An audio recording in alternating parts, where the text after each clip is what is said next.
આ બાબતે જે વિડીયો વાયરલ થયેલ છે તેના તપાસ કરી રહ્યા છે. તેમાં દેખાતો વ્યક્તિ જેલના આરોપી હોય એવું જણાય છે.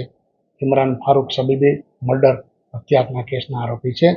એની અમે તપાસ કરી રહ્યા છે અને આમાં જે કોઈ પણ દોષી જાહેર થશે એને કડકમાં કડક શિક્ષા થાય એ રીતના કાર્યવાહી હાલ કરી રહ્યા છે.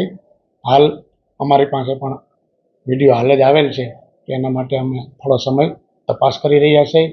આરોપીના નિવેદન લેશું, સ્ટાફના નિવેદન, અને આમાં કોઈ પણ આરોપી કે સ્ટાફ કે કોઈ બી આમાં ઇન્વોલ્વ છે એને માફ કરવામાં નહીં આવે. આવું કૃત્ય ચલાવી લેવામાં આવે એવું નથી.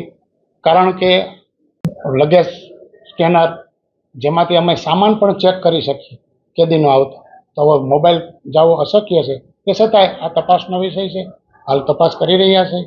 જે કાંઈ સત્ય આવશે, જે કોઈ દોષિત હશે એને ક્યારેય છોડવામાં નહીં આવે. જય હિન્દ, જય ભારત.